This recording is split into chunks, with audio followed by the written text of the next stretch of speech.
Good morning, everyone. We made it to another Friday. Can you believe it? It's May 15th, 1 month left of this virtual learning experience for the year for you guys.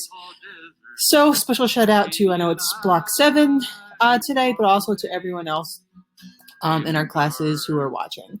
So I promised that I would introduce two ways to try to do the news more quickly this week. I've done the news in 90 seconds, which I'll continue to do today. There was a second one I wanted to introduce today. It ends up taking a little bit more work than I thought, so I'm actually going to work on it over the weekend and try that one out next week, and you guys can then tell me which you prefer. But I did want to reintroduce music on this day this week as well.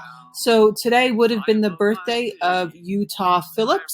He was a storyteller, a folk singer, as you can hear, and a poet from Ohio. He died in 2008 in heart disease.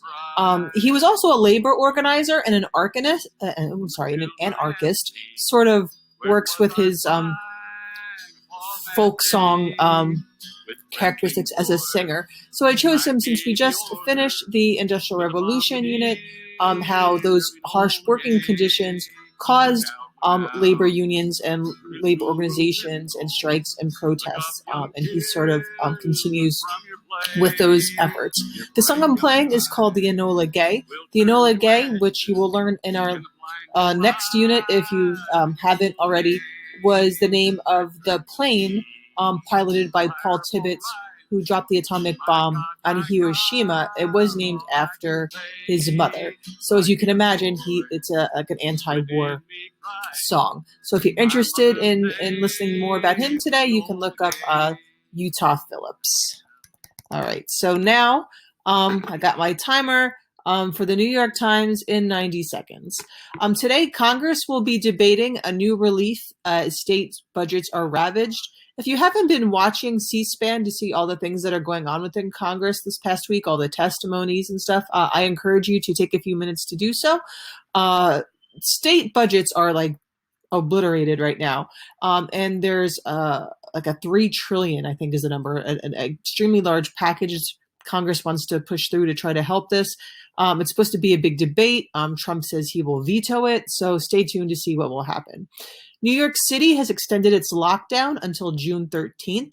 Now, that does not apply to all of New York State. The governor has sort of reopened it in stages, because like some places say upstate are not suffering as bad as say New York City. So how long will ours be extended to? That's right around where ours is. We'll see what happens. You may have heard yesterday that the beaches will be open for Memorial Day weekend, with still social distancing laws in place. So we'll see that how that works. There's so many sad stories related to coronavirus. I wanted to include more of an uplifting story. So if you see this photo here, this is basically a screenshot of a Zoom session by Cornelia Vertenstein, who you see is there in the center. She is a 92-year-old Holocaust survivor, and she is still teaching piano lessons over FaceTime to her students in Denver. I'm going to share this story with my mother. I'm going to share this story today with my children who are learning about the Holocaust in their schools with books they're reading right now. And you may want to go and read that as well. The BBC in 90 seconds. The coronavirus is taking its toll on the German economy. They said 2.2% hit. They said this is the worst economy Germany is facing since the financial crash of 2008, 2009. This is not a surprise, right? Countries everywhere are taking a big hit from all of this. Some possibly promising news. There's a coronavirus that has been tested on 6 Rhesus monkeys. They said that they did have the virus within them, but compared to the control group, they didn't find it like in their airways. So they have to still see, just because it works in monkeys does not necessarily mean it will work in humans. And it's still like the first results, but it's still, any news like this is good news right now. The picture below is of England. I think 14,000 fines were given for people not practicing their lockdown procedures. So there's some people on a beach.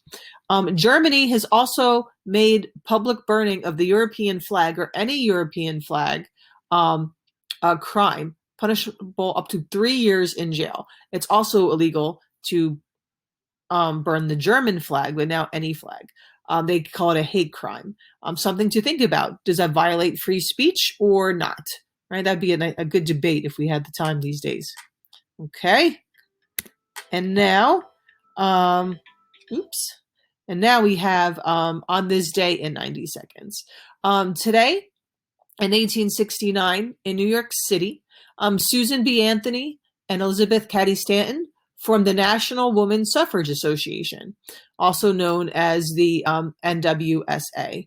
Now, this was different than the American Woman Suffrage Association. The American Woman Suffrage Association wanted every state to go state by state and pass legislation to secure women's the right to vote. The National Women's Association wanted it to be a national amendment. They wanted it to be universal throughout the country. So you sort of see things you'll start to learn in the beginning of US 1 is what does belong with the states and what should be federal. Eventually, they joined forces. But it's interesting to note that even during the women's suffrage movement, people did not always believe that it should occur in the same fashion. We do know that ultimately women did get the right to vote, but it was like over 50 years after this happened, right? So when you see like the work of these women, how long it took, and some of them did not even see the fruits of their work in their lifetime. So when you get the chance to go vote, think of people like this, and please make sure that you go do so. All right, so I had 5 seconds to spare. All right, so today, what are you doing?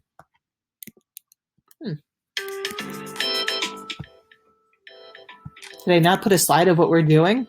Oh my gosh. Either that or my computer's frozen. So I'll tell you what you're doing. Today you are watching 2 Google Forms, or you're watching 2 videos and completing 2 Google Forms. So the first one I made last year on the causes of imperialism.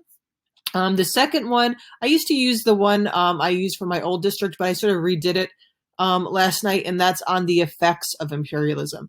I admit the one on the effects of imperialism was a bit longer than I wanted to. I know you sigh here, but I did talk pretty slowly, more slowly than I used to, than I usually do, and I usually talk too fast. And I know most of you fast forward the videos anyway, so just keep doing what you're doing. The first form has like 7 questions, and the second one I think has 11. I'm going to take the 2 and average them together.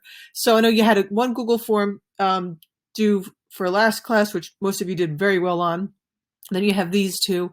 And then we'll have a few assignments on imperialism next week. We'll do some readings like we did for the Industrial Revolution. Also keep in mind, make sure everyone submitted a contest as of some point recently, because the last dates are running out. For our next class, I'll make an update video on what you need to do if you haven't done one recently. All right. Ooh, that was 90 seconds too. So I hope you guys have a great weekend as much as it can be. It's supposed to be warm today, so I hope you can enjoy that before the storms that might come are coming. I hope your families are well. I hope everyone's healthy. I hope you guys are secure and handling this as best as you can. I miss you guys oh so very much. And thank you for all the work you've continued to be doing. I know it's hard in these times to find a routine that sticks and work when all this is going on. But I'm proud of you. I'm very proud of you. And I miss you again, and stay safe, be well, peace.